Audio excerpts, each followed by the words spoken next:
मेरे प्यारे विद्यार्थियों, तो आज लाए हैं आप लोगों के लिए चैप्टर 3 हिस्ट्री का, इतिहास का चैप्टर 3 क्वेश्चंस, जो इस तरह से सारे सवालों को हम लोग करेंगे जो एग्ज़ाम में आता है, जो वीवीआई है, जो बहुत ही इंपॉर्टेंट क्वेश्चन है, जो एग्ज़ाम में बार बार क्वेश्चन आता है। मैं वही क्वेश्चन को सिलेक्ट करके आप लोगों के बीच लाता हूँ, क्योंकि रिपीट करता है। या दुनिया का कौन एग्ज़ाम नहीं है जिसमें क्वेश्चन रिपीट नहीं किया जाता है, या तो यूपीएससी का हो या कोई भी चीज़ का एग्ज़ाम हो, या आप कोई भी एग्ज़ाम दें, रेलवे का हो, ग्रुप डी, जो भी आप दें, बैंक, एसएससी, पीओ, जो भी एग्ज़ाम आपको देना है, वो सारे एग्ज़ामों में क्वेश्चन क्या होता है, रिपीट होता है, ठीक है ना। तो इसी तरह से हम लोग 12th क्लास का चैप्टर 3 का क्वेश्चन हिस्ट्री का करेंगे। देखिए यहाँ पे लिखा हुआ है क्लास 12 है, हिस्ट्री, ठीक है। इतिहास का प्रश्न एमसीक्यूएस हिंदी मीडियम से है भाई, ठीक है, हिंदी मीडियम का है, इंग्लिश मीडियम का नहीं है, ठीक है।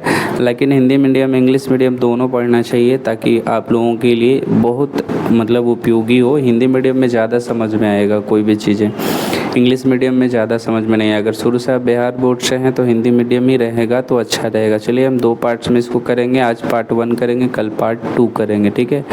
ये हमारे सवाल नंबर 1 आपको जो दिखेंगे, पहला चैप्टर नेम देख लीजिए यहाँ पे, बंधुत्व, जाति तथा वर्ग और आरंभिक समाज के बारे में देना है, ठीक है। सामाजिक दृष्टि से क्वेश्चन है, जो समाज से रिलेशन, जैसे महाभारत इत्यादि, ये सब जो पहले हुआ था आज भी उसी टाइप का होता है या नहीं, वो चीज़ें दिया हुआ। तो चलिए हम लोग पहले सवाल नंबर 1 को हम लोग करते हैं। सवाल नंबर 1 इस तरह से है दोस्तों, सवाल नंबर 1 ये है कि महाभारत, क्वेश्चन नंबर 1 है महाभारत,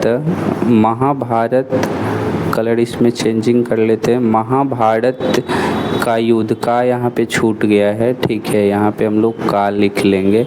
महाभारत का युद्ध कितने दिनों तक चला था, बता दीजिएगा कि जो महाभारत का युद्ध हुआ था वो कौरव और किस में हुआ था, कौरव और पांडव में हुआ था, ठीक है। कौरव और पांडव में, वो पांडव में 5 गो था लोग और कौरव में 100 गो, ठीक है। तो दोस्तों महाभारत का युद्ध कितने दिनों तक चला था, ऑप्शन ए में है 15, ऑप्शन बी है 16 दिन, ऑप्शन सी है 17 दिन, ऑप्शन डी है 18 दिन। जल्दी से जवाब दे सकते हैं। तो दोस्तों इसका जो राइट आंसर होगा 18 दिन होगा। महाभारत का युद्ध 18 दिनों तक चला था। कितना दिनों तक चला था, 18 दिन तक महाभारत का युद्ध चला था, जो कौरव और पांडव के बीच चला था, जिसमें विजय हुआ था पांडव का। 100 गो होते हुए भी वो हार गया था और ये 5 गो होते ही जीत गया था, ठीक है। बहुत ही प्यारा सा सवाल है और ये वीवीआई सवाल है, एग्ज़ाम में बार बार पूछे जाते हैं, ठीक है। वीवीआई यानी वेरी इम्पॉर्टेंट सवाल है जो एग्ज़ाम में आपको पूछे जाएंगे, ठीक है।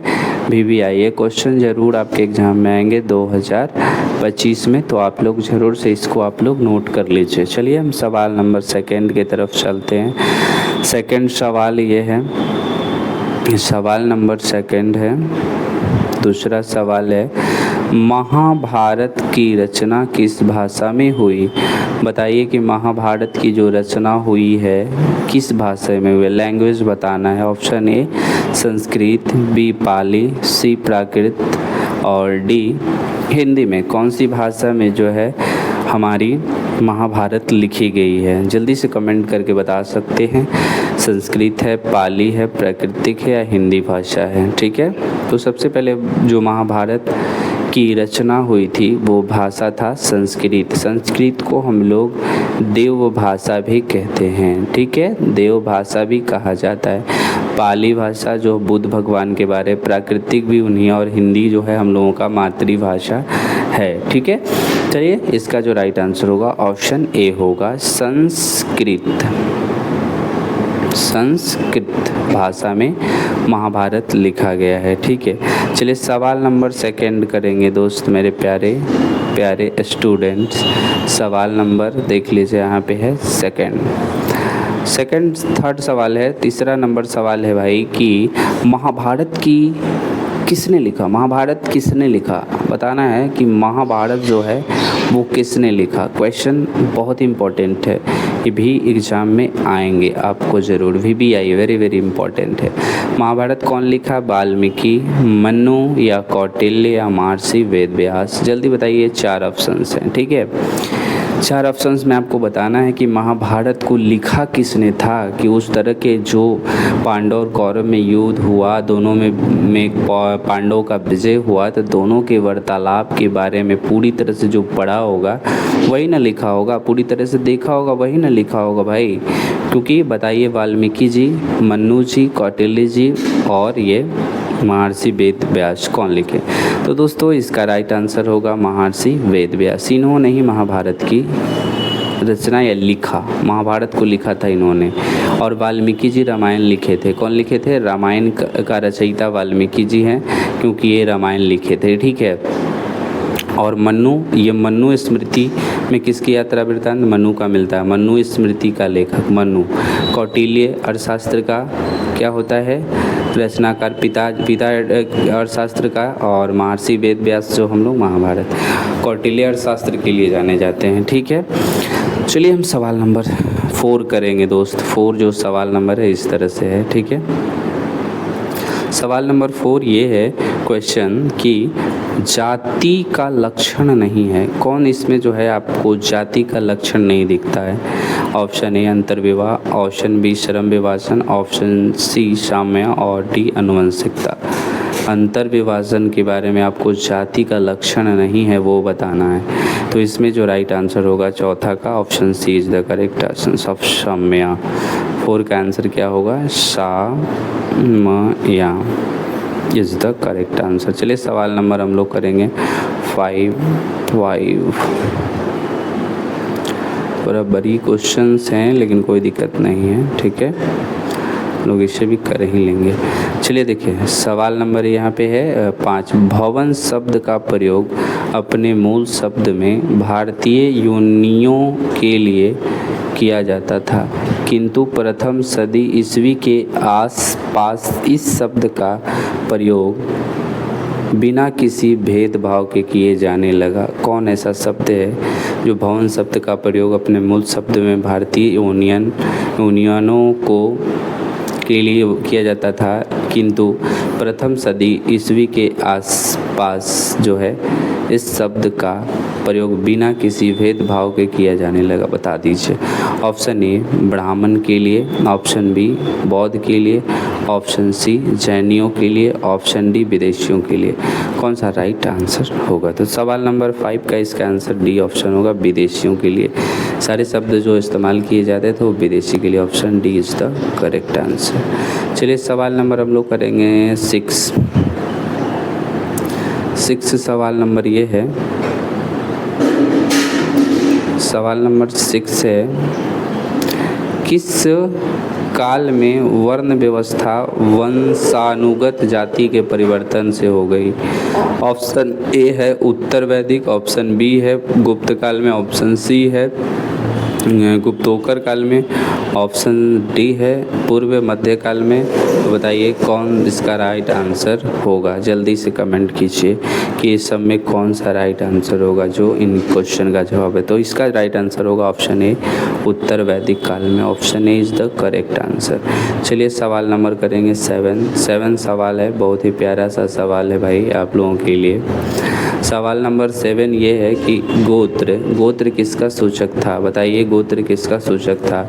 ऑप्शन ए है प्रत्येक उपजाति के सामान्य पूर्वज, बी है व्यावसायिक उपजातियाँ, सी है उपजातियों का समान निवास स्थान और डी है एक जाति विशेष का निवास क्षेत्र। तो जल्दी से इसका राइट आंसर बता सकते हैं कि कौन होगा? 1 बी सी या ये और ये, कौन सा इसका राइट आंसर होगा? ऑप्शन 4 को है 7 नंबर का। तो दोस्तों इसका राइट आंसर होगा option A is the correct, option A is the correct answer, option A. चलिए सवाल नंबर हम लोग 8 करेंगे। 8 जो सवाल है वो इस तरह से है दोस्त मेरे। 8 सवाल है, निम्न में से दक्कन में रहने वाले किस कबीलाई जातियों का वर्णन प्रचार भिन्न संस्कृत साहित्य विशेषकर महाकाव्यों पुराणों में हुआ है? ऑप्शन ए है बी है पुलिंद, सी है सवर, डी है सभी। बताइए ये कौन सा राइट आंसर इसका 8 का होगा। दोस्तों इसका राइट आंसर 8 का होगा, option D is the correct answer, सभी।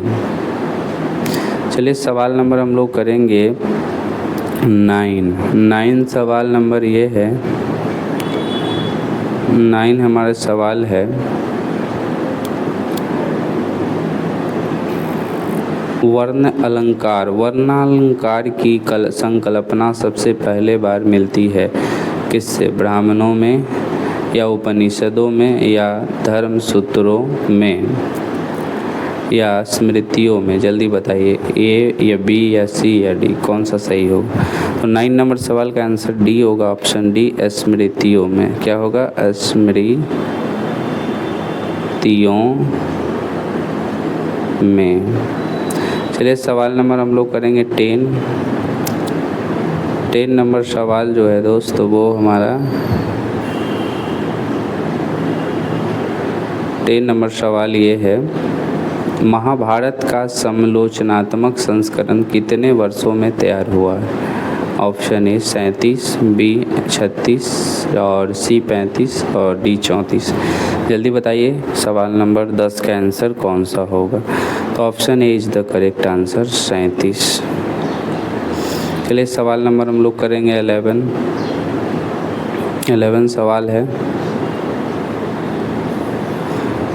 गोत्र के अंदर विवाह करना कौन सा विवाह है? ऑप्शन ए अंतर विवाह, बी अंतर विवाह, ब्रह्म विवाह या बड़ी विवाह। बताइए कौन सा राइट आंसर होगा इसका, जल्दी से।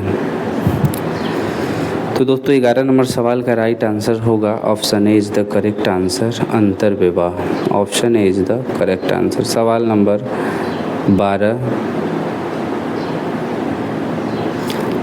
नंबर 12 है, क्या ब्राह्मणों का सार्वभौमिक प्रभाव था? ऑप्शन ए हाँ नहीं, ऑप्शन सी हाँ या नहीं दोनों, ऑप्शन डी कोई गणना नहीं थी। बताइए कौन सा राइट आंसर होगा सवाल नंबर 12 का। सवाल नंबर 12 का option A is the correct answer, ब्राह्मणों का सार्वभौमिक प्रभाव था। ठीक है, option A is the correct answer. चलिए सवाल नंबर हम लोग करेंगे 12 के बाद 13 नंबर सवाल थोड़ा बड़ी है। 13 है, सातवाहन राजाओं और रानियों की आकृति प्राप्त कहाँ उत्कीर्ण है? जल्दी बताइए, एग्जाम के लिए इम्पोर्टेंट है। राजमहलों में, मंदिरों में, गुफाओं के अंदर, स्तंभों के अभिलेखों पर। बताइए जल्दी से कौन सा आंसर होगा 13 नंबर। इसका राइट आंसर सी होगा, गुफा की दीवारों पर। चलिए क्वेश्चन नंबर करेंगे हम लोग 14 सवाल है कि द्रोण आदित्य तीरंदाज किसको बनाना चाहते थे? ऑप्शन ए अर्जुन को, ऑप्शन बी एकलव्य को, ऑप्शन सी अनुकूल को, ऑप्शन डी सहदेव को। तो इसका राइट आंसर क्या होगा? 1 बी सी डी, क्या होगा? चारों में से कोई एक है। बताइए द्रोण आदित्य तीरंदाज किसको बनाना चाहते थे? ये तो बहुत ही आप लोगों के लिए इम्पोर्टेंट सवाल है और आप लोगों को पता भी है कि अर्जुन को बनाना चाहते थे। अर्जुन को बहुत तीरंदाज बनाना चाहते थे गुरुजी और उनको बहुत सारे शिक्षित किए थे। चलिए सवाल नंबर हम लोग 15 करेंगे मेरे प्यारे मित्रों। 15 सवाल है। सवाल नंबर 15 है, मनुस्मृति में कितने प्रकार के विवाहों का उल्लेख मिलता है? Option A 4, 6, 8, 9। तो दोस्तों इसका राइट आंसर बताइए। इसका राइट आंसर सी होगा, ऑप्शन सी, 8 प्रकार के विवाहों का वर्णन। चलिए सवाल नंबर हम लोग करेंगे 16 सवाल ये है, महाभारत में गंगा पुत्र के नाम से किन्हें जाना जाता है? बीबीआई क्वेश्चन है, एग्ज़ाम में ज़रूर आएगा 2025 में, बोर्ड के 12th एग्ज़ाम में। ठीक है, 12वीं की परीक्षा में। शांतनु भीष्म, दुर्योधन, शकुन। महाभारत में गंगा पुत्र को हम लोग भीष्म के नाम से जानते थे। Option B is the correct answer. सवाल नंबर 16 का ऑप्शन बी इज द। चलिए आज हमने किया सवाल, बहुत सारा सवाल, इतना 16 सवाल मैंने किया और ये पार्ट 1 में मैंने किया है। और पार्ट 2 में भी हम आप लोगों को कराने का प्रयास करेंगे 16। उसके बाद यहाँ पे 17 सवाल नंबर है जो हम लोग पार्ट 2 में करेंगे। अगर आप लोगों को आंसर पता हो तो कमेंट करके बता सकते हैं कि कौन सा इसका राइट आंसर होगा।